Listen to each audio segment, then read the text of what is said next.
So a subscriber wanted me to say this. I was asked to say, "They're magically delicious. They're magically delicious." Then it said, "I'm guessing leprechauns must come from Glasgow, hearing your accent." Nope, definitely Glaswegian. That's Ireland you're thinking about, that's the Irish accent. But anyway, so I'm a wee bit late on making this, but I just want to make it anyway.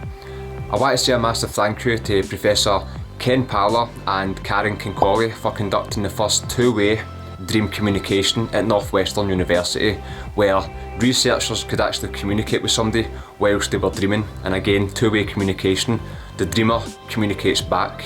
Amazing.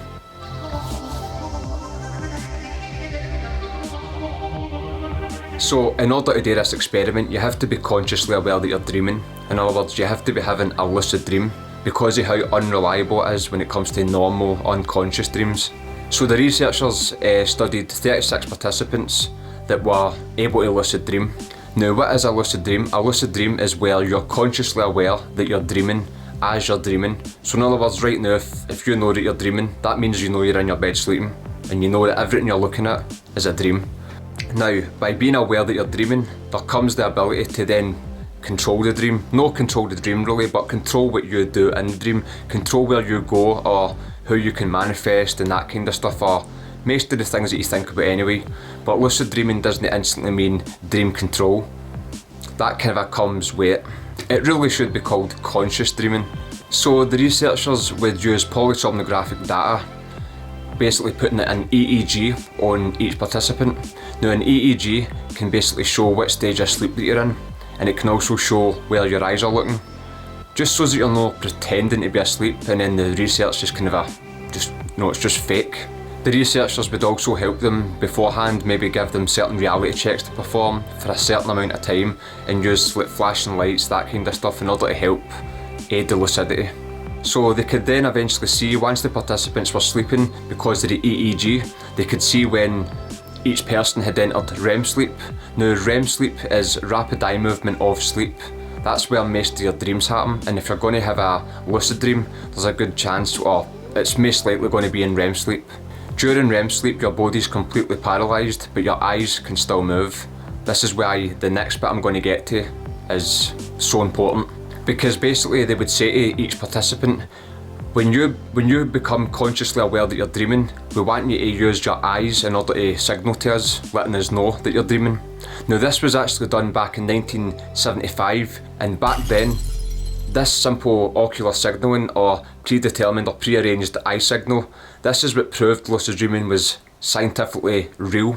But the difference between this time is, this time it goes a wee step further.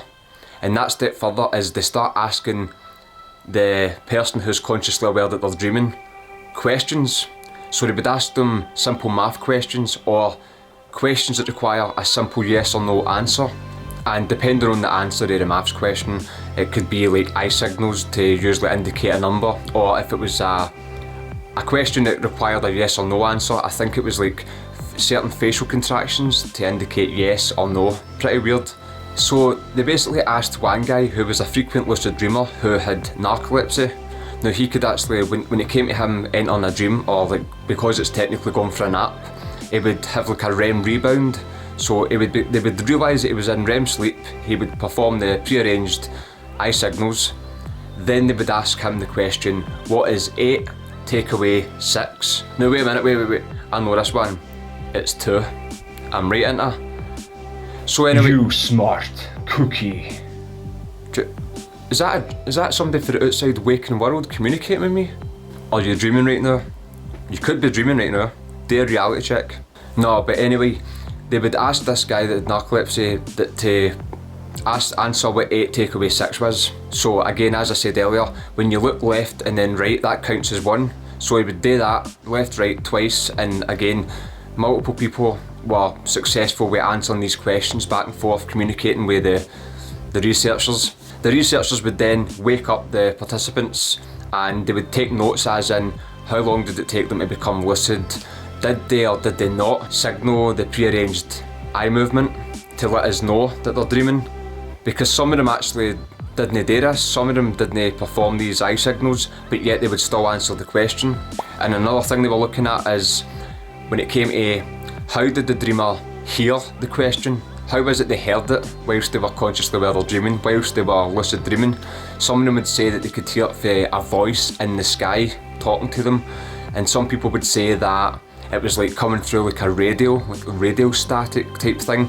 Or it could be somebody it could be like a dream character walks up to you and asks you this question.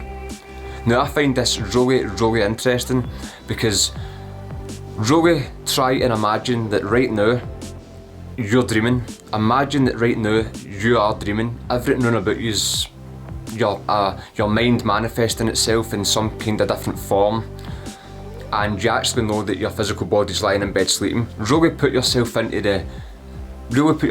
this, and then imagine that you're hearing a voice coming through the sky, which is actually somebody from the outside world, the waking world, communicating with you, and here you are using certain eye signals to communicate back. That's mental. It's really trippy thinking about that. I mean, usually everything when you're dreaming, everything is a magnification of your own psyche, just appearing as different objects, places and people. But here's the one time where that's not the case. I mean, sure, your mind might create what their voice sounds like. It might be a bit more mumbled, but that's something that actually isn't you within your dream, is the voice of somebody that's awake who isn't you.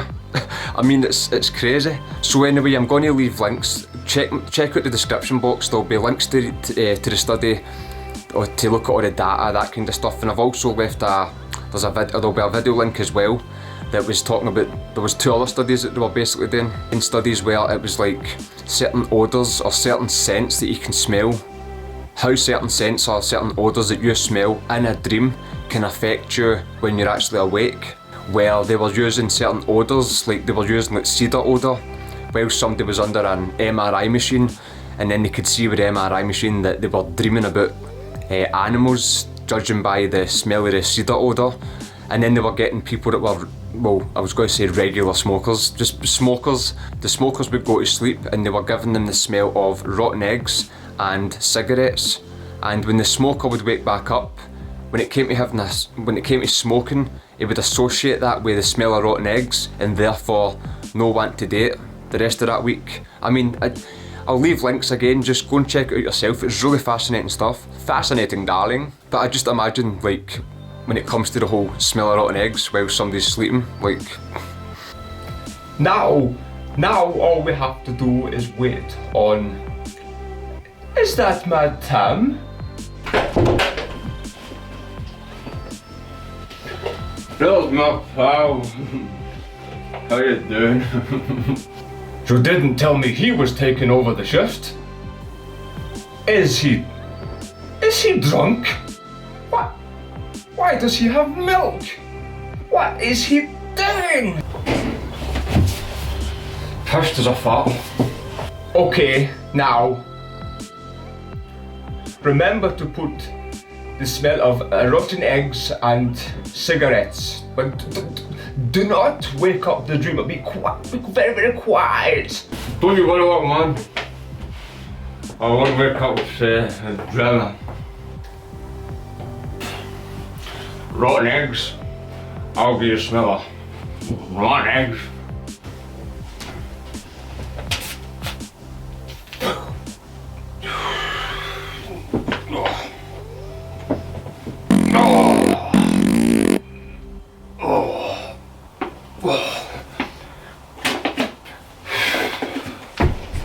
We had to get rid of the other doctor, Mad Tam. He tried to shit on my face and we can't have it anymore. Kicks my giggles.